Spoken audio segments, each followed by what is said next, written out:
Hello, j'espère que vous allez bien. On se retrouve dans une nouvelle vidéo et si Monsieur Malco est à côté de moi, ce n'est pas pour rien, c'est parce qu'on va faire sa petite présentation. Il est grand temps. Bon, je vais vous expliquer comment va se dérouler la vidéo. En gros là, je vais lui faire un petit ponçage, donc je vous laisserai les images, mais je parlerai pas du coup. Et à la maison, je ferai une petite voix off, des petites photos, comme ça vous avez toutes les petites infos pendant qu'on a Malco en fond ou non, en fonction des images et de la voix off. Mais voilà, comme ça on a un petit fond. En plus, je connais pas tout par cœur, honnêtement. Je connais plus ou moins ses parents. Bon, par contre, je connais sa date de naissance, je connais sa race, etc. Mais je connais pas exactement le nom de ses parents, c'est un peu compliqué. Mais comme ça, je peux tout vous expliquer bien au calme, bien au chaud, avec des petites images ensemble. Et en attendant, Malco il fait dodo, regardez-moi ça.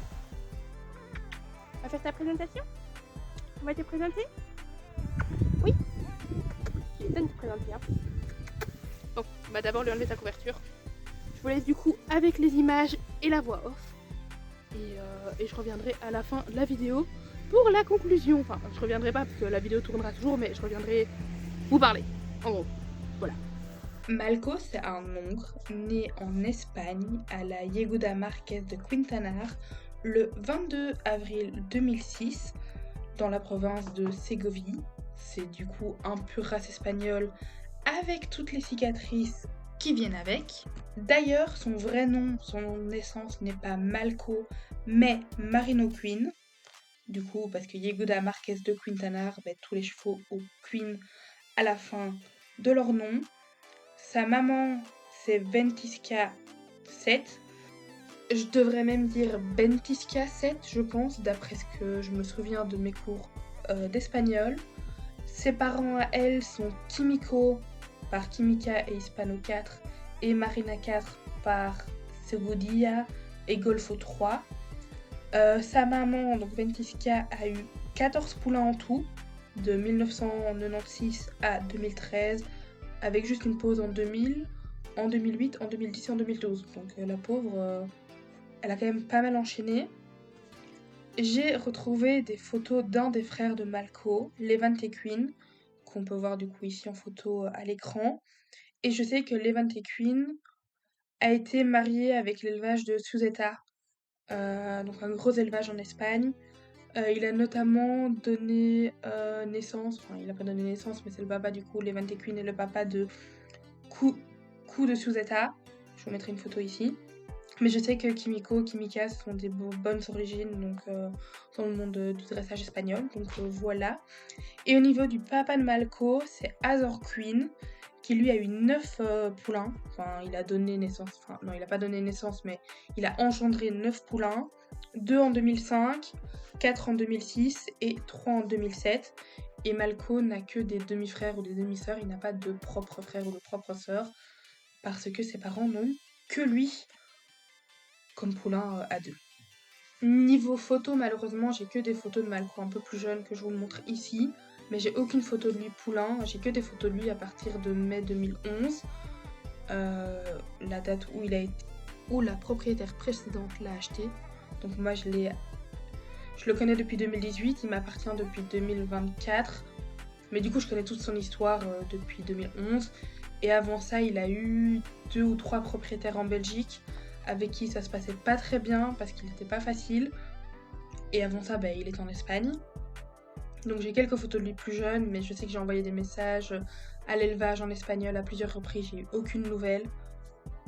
Donc malheureusement, j'ai ni de photos de ses parents, ni de lui plus petit. J'ai juste du coup Levante Queen que je vous ai montré. Et ça me rend un peu triste, mais bon, voilà, moi je cheval né en Espagne, c'est compliqué d'avoir plein de news et plein de photos. Comme je l'ai dit un peu plus tôt, Malco, je le connais depuis 2018, donc notre histoire a commencé officiellement j'ai mis comme date le 22 juin 2018, mais une vidéo Notre Histoire sortira en même temps Mon Histoire avec Anakin, puisque les deux sont un peu liés. Mais du coup ça c'est une autre vidéo qui sortira un peu plus tard. Je vous mets ici les images de la première fois que j'ai manipulé Malco, on va dire. Ça c'est du coup le 15 juin, parce que le 22 juin c'est la première fois où j'ai mis mes fesses dessus. Et c'est cet essai qui concluait si oui ou non je pouvais l'avoir en pension. Parce que Malco, ça a d'abord été ma pension. Et puis c'est devenu mon cheval. Mais ça, ce sera détaillé dans la vidéo Notre Histoire qui sortira, je sais pas encore quand, mais qui sortira un jour ou l'autre.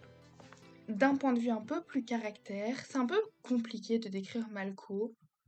Parce que il a beaucoup évolué au fur et à mesure des années. Au tout début, c'était un cheval assez sur la réserve. Quand on arrivait à son box, il était un peu méfiant. Et au plus il connaît la personne en face, au plus il va être à l'aise. Ça, c'est comme ça que je le décrivais il y a quelques années. J'étais voilà, c'est un cheval qui vient d'Espagne, il est méfiant, etc. envers l'homme. Et en fait, j'ai mis beaucoup de choses en place, des pros vraiment axés bien-être, qui font attention à lui, qui prennent en compte son passé et qui du coup sont doux avec lui. Et en fait, petit à petit, il s'est ouvert, il faisait de plus en plus confiance jusqu'à ce que je le mette en prairie, parce que du coup, il vit en prairie H24. Et ça l'a aussi aidé, ça l'a pas mal métamorphosé, jusqu'à ce que, je vous mets l'image juste ici, ma maréchale puisse en fin de séance prendre son pied en liberté et refaire 2-3 petites modifications.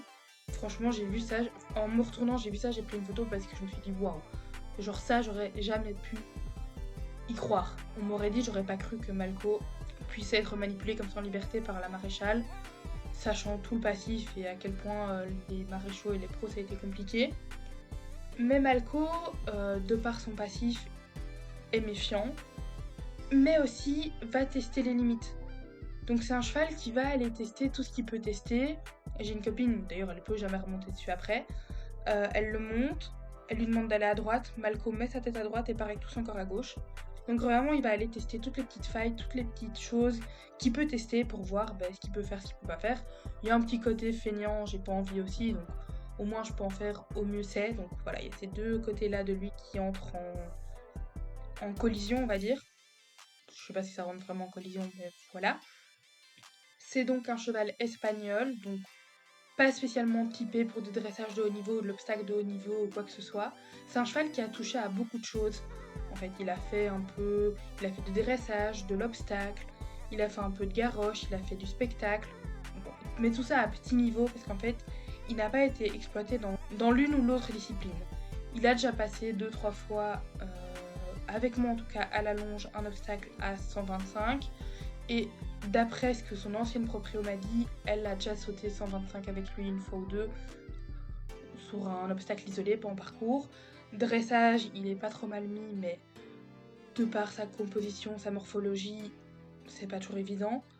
C'est pas un modèle très élancé et très aérien. Avec lui, je fais, bon, pour le moment, principalement de la balade parce que je n'ai pas de piste pour le monter. Je peux le monter dans la prairie quand les terrains sont secs. Mais sinon, auparavant, j'ai fait beaucoup d'obstacles et beaucoup de dressage. On a fait quelques concours ensemble. Pas très haut parce que une personne lui a appris que à l'obstacle, il ne fallait pas charger les barres, mais elle lui a appris ça en l'arrêtant devant l'obstacle. Sauf qu'un cheval qui charge les barres est un cheval qui a peur globalement de l'obstacle, donc l'arrêter devant la barre n'est pas une solution. Donc Malco a appris à s'arrêter. Donc à l'obstacle, la première année, je suis tombée beaucoup. Je tombais une fois par cours, parfois même 2 fois par cours. Puis du coup, j'ai changé de coach. Et là, ça a été super bien, je ne tombais plus. Mais malheureusement, pendant 1 an, quand tu tombes quasi à chaque séance d'obstacle, il y a une petite peur qui s'ancre. Du coup, voilà, on a fait un peu de concours en dressage, en obstacle. Je vais vous mettre quelques images. Enfin, de toute façon, je vous ai mis quelques images ici pendant que je parlais. Et Malco, c'est quand même mon double. Il me ressemble quand même pas mal de points. Il est pas trop fan des câlins, pas trop fan des bisous. Mais quand il connaît la personne et qu'il s'ouvre un peu, ça se passe mieux. Maintenant, il accepte mes câlins, mes bisous, alors qu'au début, pas du tout. Et j'en reparlerai dans la vidéo Notre Histoire. Mais Malco, il avait vite été clair qu'après lui, après l'avoir eu en pension, j'aurais mon cheval à moi. Et au plus ça avançait, au plus je me suis dit, mais en fait, Malco, c'est le cheval de ma vie. Je peux pas m'en séparer, je peux pas faire quelque chose. Et donc, quand j'ai eu l'opportunité de le récupérer, je l'ai récupéré. Mais ça, je vous raconterai dans la vidéo Notre Histoire parce que c'est une histoire longue, complexe, avec pas mal de rebondissements, pas mal de petits éléments extérieurs. Donc ça, je vous en redirai plus dans cette vidéo-là. Oui, j'ai fait un peu de teasing, c'est comme ça. Je pense que j'ai à peu près fait le tour de ce que je pouvais vous raconter sur Malco. Fatalement, vu que je prévois une vidéo de notre histoire, je peux pas vous donner plein de petits détails dans tous les sens, donc j'ai essayé de vous donner pas mal de petites infos ici et là sur ses origines, d'où il vient, un peu son passif, mais sans en dire trop parce qu'il y a énormément à dire dans la vidéo Notre Histoire parce que c'est très vaste. Donc voilà, j'ai fait au mieux avec ce que j'avais. En plus, j'ai pas énormément de photos, donc c'est un peu pas hyper chouette. Mais voilà, c'est comme ça. Avant de vous laisser avec la conclusion, je vous mets ici quelques photos de moi et Malco que j'adore.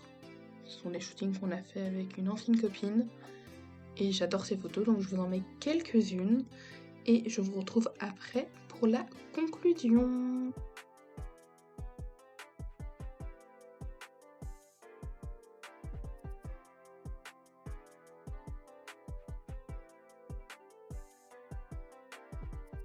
Et voilà, Monsieur Malco est tout propre. Déteste les câlins, c'est un petit truc. J'espère que vous avez pu en apprendre plus sur lui. Nous, on se retrouve la semaine prochaine pour la présentation d'Anakin. J'espère que vous avez apprécié en apprendre plus sur Monsieur Malco la star. Et sur ce, moi je vous dis, on vous dit pour le coup, bisous!